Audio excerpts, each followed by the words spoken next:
بسم اللہ الرحمن الرحیم اللہم صلی علی محمد عبدک و رسولہ صلی علی المؤمنین والمؤمنات والمسلمین والمسلمات یا رب صلی وسلم دائما ابدا علی حبیبک خیر خلق کلہم والحبیب الذی ترجى شفاعۃ لکل حول من الاحوال مقتحم۔ حقیقت صبر سے حضرت کی ہماری نشستیں چل رہی ہیں۔ شہداء پر اظہار غم کے عنوان حضرت نے باندھا ہے۔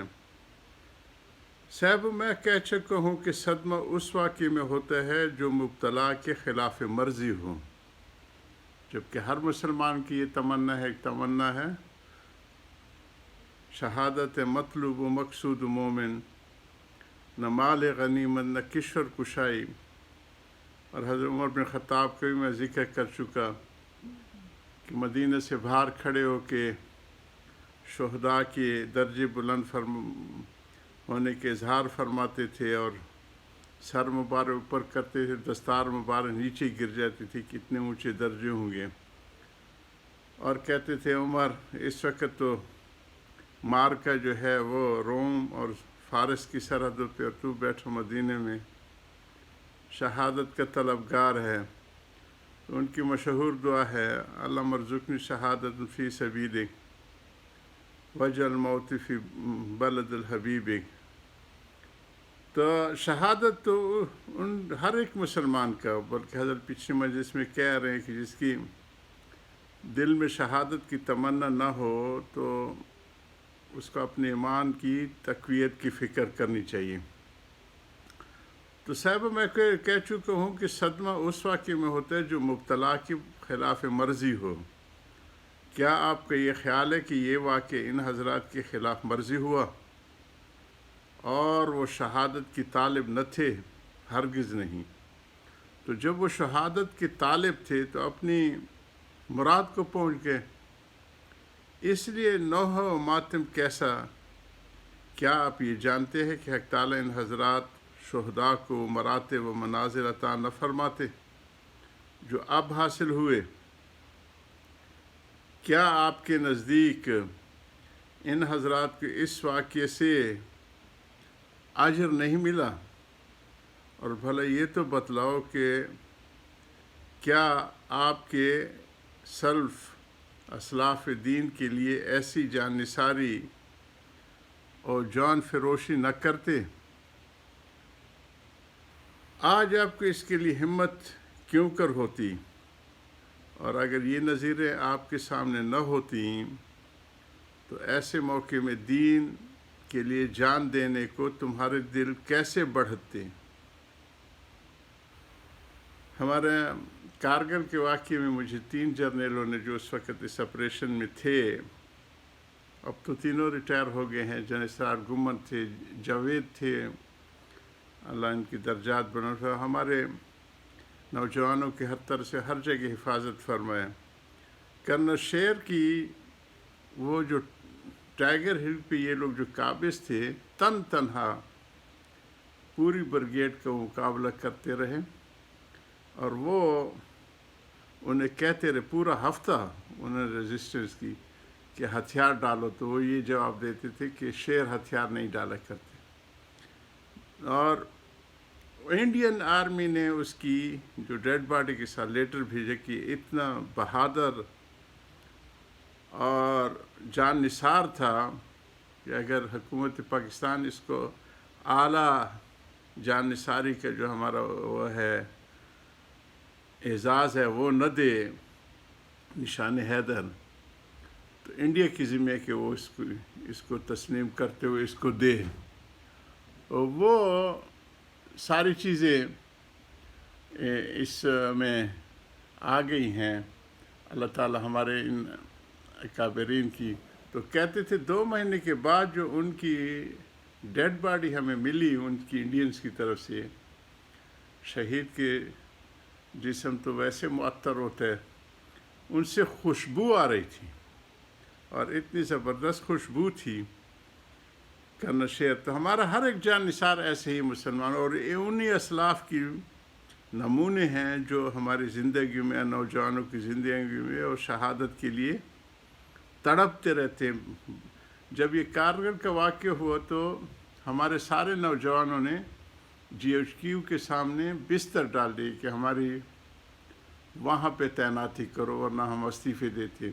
اتنا وہ ایک جوش اور ولولہ ہے ہمارے جوانوں میں. ہمارے جوانوں کی اللہ حفاظت بھی فرمائے، ملک کی بھی حفاظت فرمائے. تو شہادت تو ہے مطلوب مقصود مومن، نہ مال غنیمت نہ کشور کشائی. تو اور سلف کے کارناموں کو یاد کر کے پچھلوں کو ان کی اتباع کا شوق ہوتا ہے. جیسے میں نے کرنل شیر کا واقعہ سنا دیا، اور اس طرح ہزاروں ہمارے بچے.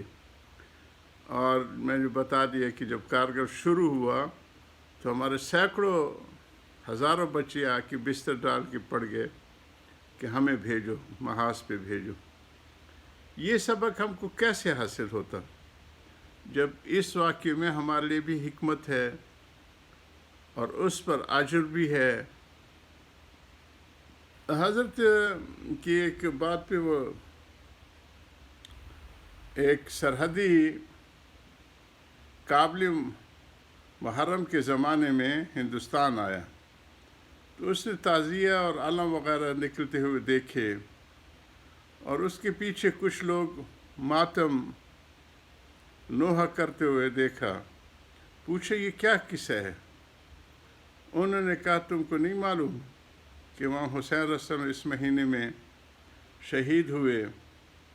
سرحدی نے کہا وہ تو 1300 برس پہلے شہید ہو چکے ہیں، کیا ہندوستان میں اب خبر آئی ہے؟ یہ ہمارے ان علاقوں میں جو خاص کر پشتون بیلٹ ہے بہت کم شیعہ ہیں. ویسے بھی ان علاقوں میں تھوڑا سا حصہ ہے پاڑا چنار کا، وہ کچھ ایرانیوں کی مداخلت سے وہاں ہوا، لیکن بہت کم ہیں. معلوم ہوتا ہے کہ ہندوستان کے لوگ بہت ہی غافل ہیں کہ 1300 برس کے واقعہ پر آج غم کرنے بیٹھے ہیں. حضرت کی یہ حاشیے میں ایک واقعے کو ذکر کیا ہے. تو پھر کیا ہر سال اس قدر اظہار غم جو آج کل کیا جا رہا ہے منشاء حق کے خلاف نہ ہوگا؟ ہمارا تو منشاء یہی ہے کہ نوجوان ہر وقت اسی جذبے کے ساتھ جان دینے کے لیے تیار ہوں. شاید اس پر کسی کو یہ شبہ ہو کہ پھر کیا اس واقعے کو وقوع کے وقت بھی غم نہ کرنا چاہیے، کیونکہ یہ بات تو اس وقت بھی تھی. یہ واقعہ تو اس وقت کے بھی اس کے لیے باعث اجر تھا اور شہادت ان کو مطلوب تھی، اور اس وقت بھی ہمارے لیے اس میں حکمت تھی. اس شبہ کے جواب یہ ہے کہ اس وقت غم کرنا غیر اختیاری ہوتا ہے. قاعدہ ہے کہ ظہور حادثہ کے وقت طبی غم بلا اختیار ہوا کرتا ہے، اور امر غیر اختیاری میں انسان معذور ہے. دیکھیے جب طبی غم کی حد گزر جائے اس کے بعد غم کو لے کر بیٹھنا یہ رسوم ہے، یہ مذموم ہے، یہ قابل تعریف نہیں ہے. اب اس کی حکمتوں پر نظر کرنا چاہیے. اس فرق کو ایک مثال میں سمجھیے. مثلا ایک شخص ڈاکٹر سے خود کہے کہ میرا آپریشن کرو، اور اس کے لیے وہ ڈاکٹر کو فیس بھی دیتا ہے، اس کی خوشامد بھی کرتا ہے، مگر آپریشن کے وقت اس کے منہ سے آہ اور چیخ بھی نکلتی ہے. کیا اس شخص کو اس بات پر کچھ ملامت کریں گے؟ ہرگز نہیں. آخر کیوں؟ محض اس وجہ سے کہ یہ غیر اختیاری بات ہے، تکلیف کے وقت جو محسوس ہوتی ہے. بس اس طرح یہاں سمجھیے کہ وقت وقوع بھی اس واقعے کی حکمتیں اور کلا کے پیش نظر ہوتی ہیں، مگر اس وقت غیر اختیاری غم بھی ساتھ ساتھ ہوتا ہے، اس میں وہ معذور ہوتے ہیں. لیکن اب جو ہم رنج وہ صدمہ ظاہر کرتے ہیں کیا عقلی غم ہے؟ تبھی نہیں. اور اس کی ممانعت ہے۔ جیسے مثال مذکورہ میں آپریشن ختم ہونے اور زخم کے اچھے ہونے کے بعد بھی اگر کوئی شخص آپریشن کا غم کرتا رہے